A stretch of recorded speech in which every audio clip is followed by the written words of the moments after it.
What are we doing, Angel? We're going on a little road trip to look at a farm property that's for rent south of Cambridge. It's May 15th, 2021. A lovely Saturday, although it looks like it's probably going to rain at some point.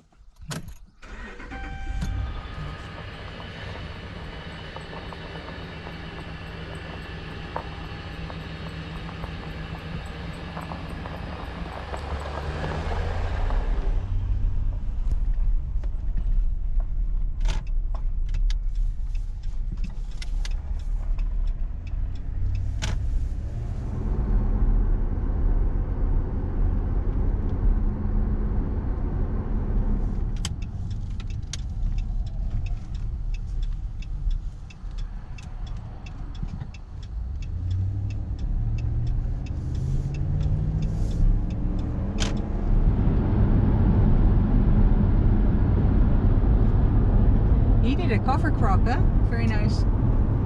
Yeah, that's oats or spring wheat, probably spring wheat. Oh, his tulips are up. Super. I was born in Toronto. I grew up in a middle-class Jewish suburb. My parents were the children of immigrants.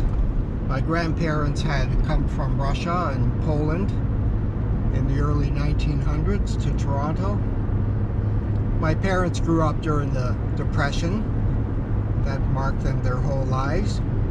But they were part of that generation that experienced an incredible expansion and growth. The economy was booming. Everybody could do well. Anyone that wanted a job could get a job. The future was bright and shiny, and everything that we needed was provided for us. My grandparents were Orthodox Jews. That was a tradition they came from. That was pretty well the only tradition in the Ashkenazi Jews that came out of Eastern Europe. But my parents were a bit more liberal-minded. They joined the Reform Judaism movement, and they were some of the founding members of Temple Sinai. And that's where I received my Jewish education. I went to Hebrew school after school twice or 3 times a week for a few hours, and then on Saturdays I would go to a class, again a Hebrew class, and attend services. I really liked the services. The whole Jewish ritual was very comforting, and I was part of a very close-knit family. My mother and her sister lived a few blocks away from each other. My aunt had children that were the same age as my 2 older brothers, so we played a lot together. It was a suburban street.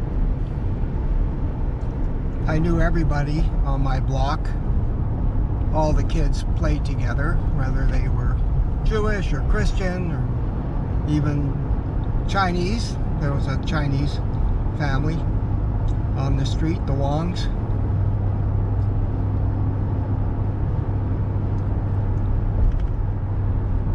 But I must admit, I didn't find, beyond the kind of communal and social satisfactions of being Jewish, I did not comprehend the higher meanings of any of the texts that we recited so religiously every week. It was beautiful. The music was lovely. The rabbi was very a good speaker, and I went on to have my bar mitzvah at Temple Sinai. Okay, this is the turn. Here we go.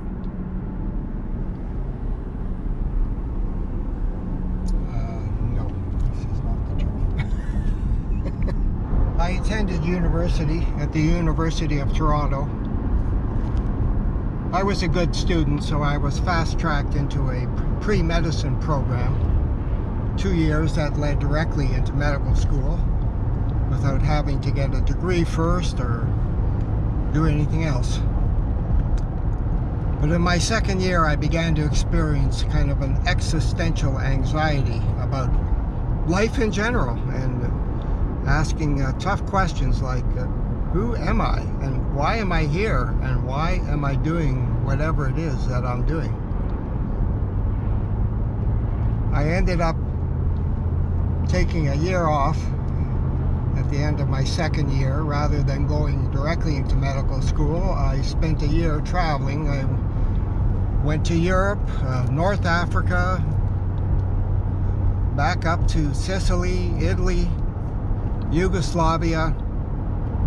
I met some crazy French people driving a Volkswagen Bug outside of Venice that were on their way to India. They invited me to join them, and that's what I did.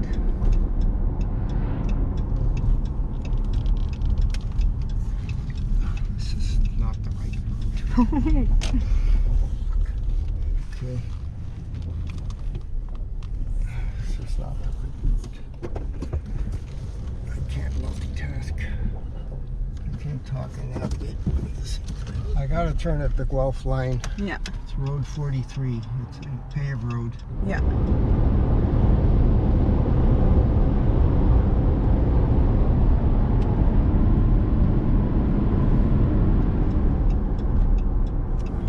This isn't it either. We haven't been down this way in a while. No, that's COVID for you. We're stuck at home. I really enjoyed my trip to India. It was the first time in my life I'd been on my own. And I had no deadlines. I had no commitments. I was not responsible to anybody except myself, and that was very liberating. And I also began to explore the whole concept of spirituality, what that meant, and what it meant to look deeper into myself and the world around me, trying to understand again what's the purpose of life. When I returned from my adventures in India and Nepal after a year, I was a very different person.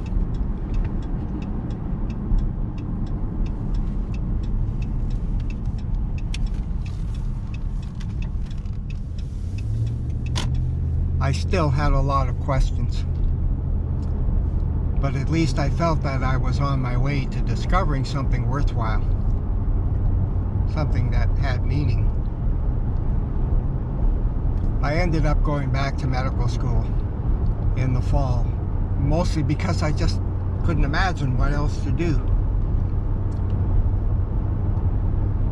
But I didn't last very long. After 6 weeks, I had enough. I could not take the discipline necessary to be a medical student. I wanted to explore the world more. I wanted to get my hands dirty. I wanted to do things, physical things.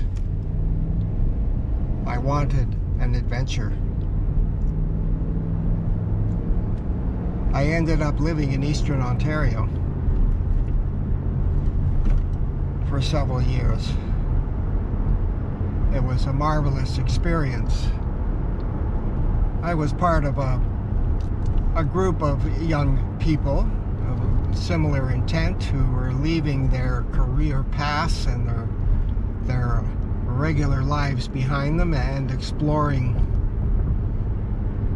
back to the land, what it was like to live on the fringes of civilization, what it was like to integrate yourself into the natural world. I had a partner. I had children already. a stepdaughter who was 2 years old when I met my partner, and we had a son together after we had hooked up. Yeah, this is really slow. This is all, it used to be a bypass around Guelph, but now it's all subdivisions. For the first time I gardened, and it was just wonderful being able to plant a seed and watch it grow and then produce a potato or a bean or a tomato, which you would then eat, and it would taste fabulous. And we got a few goats for milk, and we had chickens.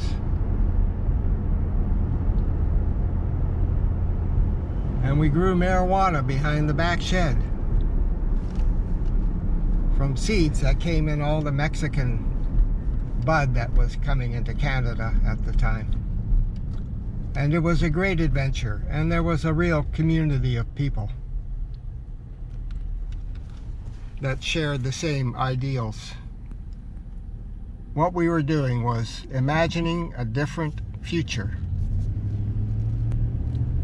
I knew to the bottom of my soul in 1970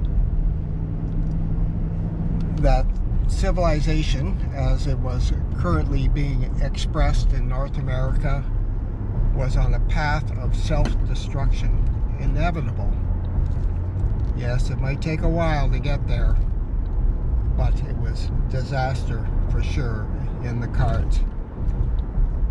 I saw civilization eventually hitting a dead end, you know, polluting the planet, destroying the life support system that people actually depend on,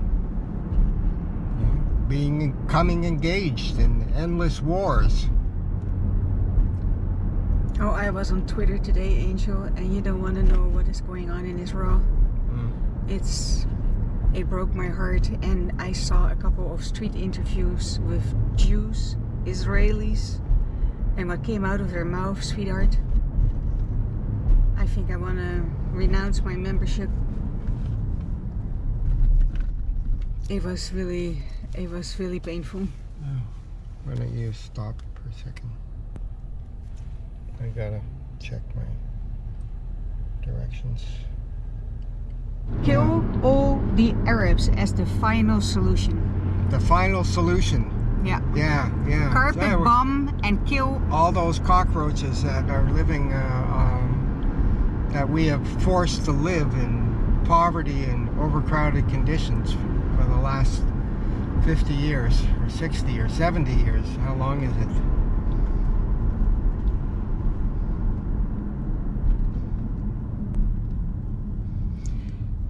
Yeah, there were images, sweetheart, that were disturbing, but what was most disturbing was that they were interviewing young Jewish people on the street that were talking about exterminating the Arabs. Kill them all, carpet bomb them, that's the final solution. And a lot of American Jews were absolutely disgusted and said, we have become what we Yeah. Yes. Well, it's been that way for a while. I've been reviewing one of David Ridgen's documentaries. It was produced like almost 20 years ago, and it follows an academic by the name of Norman Finkelstein. Raised as a Jew, both his parents were survivors of concentration camps. All the rest of his relatives on both sides were exterminated during the Second World War. And he was a scholar, historian, and he began to write books criticizing the Holocaust industry and the fact that the Jews in Israel had turned around and were now treating the Palestinians as second-class citizens at best, and at worst as something that did not deserve any rights, any human dignity. And he was pointing this out. And the gist of the film was, you know, how that upset the status quo. Well, first of all, you become right away an anti-Semite. Yes. And there were plenty of people that felt he was a self-hating Jew who was, you know, out to defame the Jews and Israel in particular, and therefore his arguments were dismissed out of hand. Did he get sued by Israel for defamation?